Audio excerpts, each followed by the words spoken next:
Alors, quelle place et quel rôle dévolue au manager durant cette phase qui va du déclenchement de la crise à la prise de décision? Répondons d'abord à ces deux questions. Manager en situation de crise, est-ce différent du management au quotidien? Quel est le risque si le manager n'est pas dans le bon tempo? Manager une crise, est-ce si différent du management habituel? On est tenté de répondre d'emblée par l'affirmative.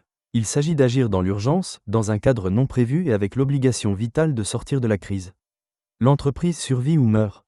Il faut donc faire appel à nombre de qualités déjà évoquées précédemment. La volonté de surmonter les résistances de l'équipe, la force de l'habitude et la routine, l'aversion au risque et à l'incertitude. L'intrépidité, la mesure puis l'acceptation du risque encouru soit un choix délibéré et conscient. La maîtrise de soi, ou, malgré les émotions que le responsable peut ressentir, permettra de conserver son indispensable capacité de jugement.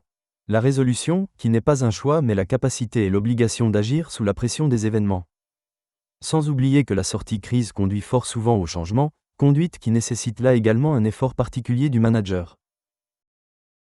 Pourtant, ces qualités de leader en situation de crise sont souvent transposables dans les activités quotidiennes du manager, en s'ajoutant à celles plus classiques de planification, d'organisation, de formation, de gestion du temps, etc. Elles peuvent également être pratiquées dans un cadre normal. Être résolu par exemple se cultive surtout au quotidien. Et travailler jour après jour ces qualités de leader qui permettent de sortir des situations critiques est une excellente pratique qui relève de la propre formation du manager. De même, la confiance de l'équipe engrangée dans le travail quotidien est un atout essentiel en cas de crise. Si j'ai confiance aux décisions que mon manager prend chaque jour, car il a prouvé depuis des mois qu'il savait prendre des bonnes décisions, j'aurai encore plus confiance en ses orientations ou ses décisions lorsque la situation sera délicate ou tendue. A l'inverse, si tous les jours, mon manager est pusillanime, incohérent, hésitant, sujet à l'abattement, imaginez ce que cela donne lors d'une crise. Décider dans l'incertitude est un exercice difficile et comporte un risque. De nombreux travers guettent le responsable, travers que l'on va évoquer dans quelques instants. Mais en liminaire, réfléchissons à ce conseil donné par le général Patton.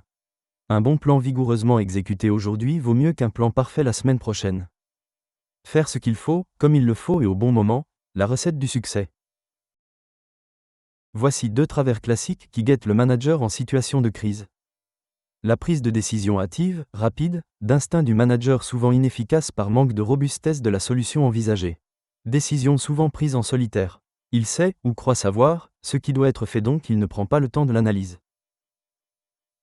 Et la prise de décision tardive, s'appuyant sur des analyses approfondies, le besoin d'avoir tous les paramètres et informations en main, assorti d'efforts certes louables de concertation, d'échange, mais qui peuvent parfois confiner à un manque de courage personnel. La décision prise alors a toutes les chances de s'appliquer à une situation déjà passée, et pas à celle actuelle. La décision sera déjà obsolète et inefficace au moment même où elle sera prise. Il n'empêche que cette prise de décision, responsabilité personnelle et unique du manager, doit s'appuyer sur un travail collectif, coopératif et collaboratif.